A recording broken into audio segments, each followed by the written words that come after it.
Hey everybody, welcome to another Toscan review. Today we'll be taking a look at Death Stranding, the long-awaited Hideo Kojima game. It's been quite a while since all those years ago when the original Death Stranding trailer was first shown, and with such little shown about the game I wasn't really quite sure what to expect. But I was very excited to see what Hideo could do now that he's independent. What I found is a game that's both very flawed and brilliant at the same time. Let's start with the story. Death Stranding is set in a future America. This future America has suffered an event known as the Death Stranding, which has fragmented the United States. The Death Stranding, as you learned at the beginning of the game, has basically caused monsters and ghost-like creatures called BTs to surface. You play as Sam, a porter who delivers goods from one area to another. At the beginning of the game, you're given the task to deliver a corpse to an incinerator, which is important and kind of sets the tone and scope of the story. It means a lot in this world because if corpses are not burnt, they can end up necrotizing, which means that they basically explode into what's called a void out, which is like a nuclear bomb going off that kills everybody in the area. It also causes things like BT monsters and other things to appear, which causes a lot of problems because these BTs will just kill everybody. BTs are basically like monsters from another world or like the afterlife that surface from this black goo and come and grab people.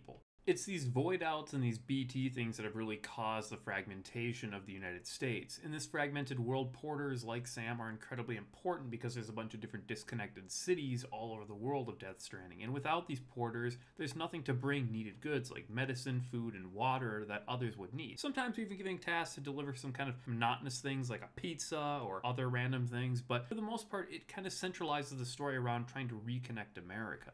At the beginning of the game, you join an organization known as Bridges, which is effectively the new US government trying to reconnect America. Your goal is to go from the East Coast of the United States to the West Coast to unite all the cities back together. The voice acting is phenomenal with top-notch actors like Norman Reedus, Mads Mikkelsen, and others. It's got great production value with amazing motion capture work and lip syncing. It really helps to grip you with some really interesting and well-done cutscenes. There is two issues I have with the story though. First, the pacing is atrocious. The first portion of the game lacks in storytelling with simple deliveries until the next story beat that can go on for hours. The first 3 chapters are really long compared to the last few. And as a result, it can feel very much like nothing is really progressing or going on in the story for a long time during those first few portions. I also felt like the last portion of the game, the last few hours in particular, are kind of fluffy and filled just with extensive amounts of content that really felt like it wasn't necessarily necessary. It just kind of extended the game on, making you go back to previous locations. For the most part though, I quite enjoyed the story. There's a couple problems like the cheesy and cringy writing at times, but for the most part it's really good. It's got a great presentation to it, and it's a very unique and interesting premise that you really won't find in any other game. Moving on to gameplay, this is where Death Stranding really begins to fall apart quite a bit. The gameplay basically revolves around playing a UPS delivery man on foot. You pick up a package from one city or one area and then move it to another. While I enjoy the uniqueness of that, and I think it's pretty fun, it's actually a very unique, interesting mechanic, and I really like games that just feel different from other games. But after like 10 hours of that, it gets really boring. Some journeys can take like 20 to 40 minutes or more to complete with little going on but simply holding your analog stick forward. There's a great soundtrack that occasionally plays during big story missions, but oftentimes you're just left with nothing but environmental sound. In that way, it can be very relaxing, but it can also be very boring, just sitting there watching your character climb and move around. Now, this game doesn't really have direct enemies very often like other games do. The game more so uses passive and environmental challenges. The game will throw giant mountains or rocky terrain or rivers in front of you, which will challenge you to keep Sam balanced, as too much weight on one side or another can force you to tip over and lose your balance, or fall and drop your goods, or get swept away by a river. Using L2 and R2 to balance yourself while moving kind of helps to center yourself a little bit, so you'll have to use it at times to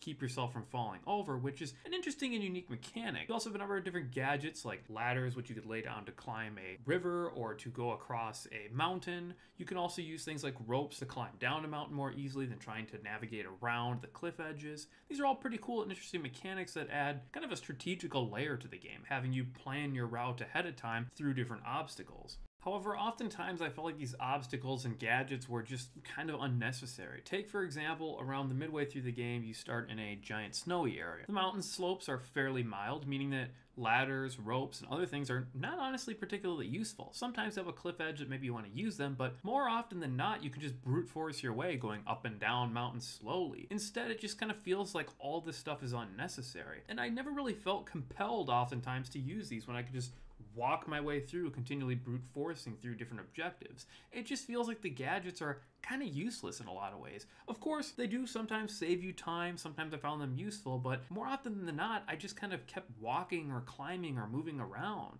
Later in the game, you can access vehicles in the game's limited multiplayer aspect. You can construct objects like generators to power your vehicles and exosuits and bridges to cross rivers. These kind of save you a little bit of time and make it feel like you're actually reclaiming the landscape a little bit from the disaster that happened, which is pretty cool. These objects can then carry over into other players' multiplayer games, which is pretty neat because you never actually see another player. It's kind of interesting how it works. It's sort of like Dark Souls in the way that it's an asynchronous multiplayer, basically. There's different roads you can even contribute to help smooth the terrain that other players can contribute to as well, and you'll see their contributions. So you're all kind of building and reclaiming the landscape together, which is kind of cool. So it's kind of like Dark Souls where you never really see anybody, but you can put up signs and tell them where to go and do things. It's a pretty cool system that I actually like because it does add to the game's feeling that you're sort of isolated, and it helps to connect you a little bit to players and adding a sense that you're sort of another porter out there with others rebuilding the landscape. And it's always kind of nice when you have an object that you have to cross, and maybe you find some guy's giant bridge or something like that to cross a huge river. That saves you a bunch of time. The vehicles in this game are okay, but they kind of remind me a bit of Mass Effect. They control like complete garbage, and there's tons of different terrain obstacles like rocks and things in the way that just get in the way, making it even worse despite the fact that you have just awful controls. Now that leads me to the worst part of Death Stranding, which is the combat by far. There's two different types of enemies that you'll run into while playing Death Stranding. The first is the terrorists and the other is the BTs. The terrorists are not particularly interesting or fun to engage with. You'll usually find them blocking off large sections of the map, forcing you to either stealth or brute force your way through. The stealth mechanics are shallow, which doesn't really help to make it very fun. There's just not a whole lot to it other than just crouching, and it's boring. The combat is even worse, because it's probably the worst implementation of a shooter or anything I've ever seen in my life. At the beginning of the game, you don't even have weapons. You have no like shooting or anything to really do other than kind of just run away. But I found that oftentimes I could just easily dispatch of terrorists by just spamming the square button over and over again to punch them into submission. It's just stupid, and it works way too often and makes the entire experience feel pointless. Then I found that after punching them to death, I could just take their vehicle and start running them over or drive away to get out with their vehicle. It's comical in a GTA style of rampage that takes away any of the fear of terrorists. It completely makes the whole cutscenes as you get into their area and the warnings about them feel completely pointless because they're not scary, they're not an obstacle, and they're not in any way threatening. They're just a joke and really just an annoyance to the gameplay experience. Now, the other enemy that you'll face in Death Stranding is the BTs. When you enter a BT zone, the game decides for whatever reason that it has to play a cutscene every time where your robot arm deploys and the little flower starts flapping towards them. It gets really old and you can't skip it for some reason, and this is a problem with tons of things in the game. There's just so many unnecessary cutscenes. But back to the actual BTs, they are just completely pointless. They're not fun or engaging. Basically, when you enter a BT zone, you start seeing these little ghost things and your robot arm will flap at them, and then you'll have to try and turn yourself to get away from which direction the flower arm is going. If you actually end up running into the BT, the ground will turn into mud and they'll start grabbing at you, which forces you to just spam square over and over again until you swat them off and then find your way out. It's boring, it's dull, it's not exciting, and because of the poor stealth mechanics where you just crouch and start walking, and you can occasionally hold your breath, try and hide from them, but it doesn't really do much. There's just nothing concrete here, where there's so many times you'll run into BTs that they just end up feeling like such an obnoxious annoyance. At some point in the game, I ended up just taking a vehicle and just driving through them because I got sick of it. And this is made worse by the fact that the robot arm is only visible from your left side shoulder. So you have to turn your camera because your packages in the back might obstruct the view, and sometimes the robot arm will get stuck inside of your character's body or the packages because it's like turning the model, and then you can't see which direction the friggin' BTs are. It gets so annoying trying to get my camera in the right direction to actually see which way it's flapping. Now, moving on from that, boss battles in this game are plentiful. There's quite a few random occasions you'll run into bosses, and they are probably the most lazy, uninteresting boss battles I've ever seen in a game.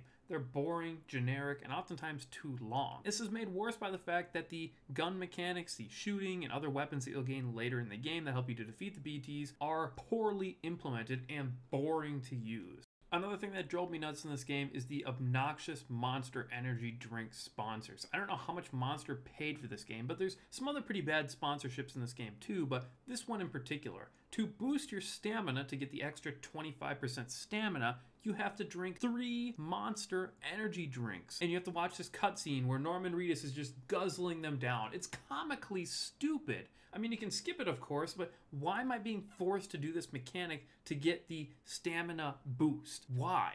Why is this a thing? Now, finally, before we wrap out, let's talk about the graphics, which are really good in this game. The mountain ranges, the terrain, everything looks pretty great. It's all very well detailed and good looking. I do really like the character animations in particular, and the cinematics in this game are really top notch and some of the best in the industry. Now, overall, Death Stranding is a difficult game to review because I both loved it and I hated it. I'm really happy that this game exists because it's something unique, different, and fun to enjoy as a new experience, but I really wouldn't want to play anything that's like this again. It's just a very okay game. It's not terrible, but I really enjoyed the unique setting, the story. It's so strange and compelling with how it's built, with the ghost detecting babies and all. The problem is that Death Stranding never really succeeds as a game. It has boring, generic, uninteresting combat, stealth, and overall gameplay that just drags on. It feels like this game would be better suited as a movie or an animated movie or something along those lines than a game. Overall, Death Stranding gets a 6 out of 10. It's very, very well made in some areas and terrible in others. It has a compelling story, but it really feels like it fails at being an actual video game.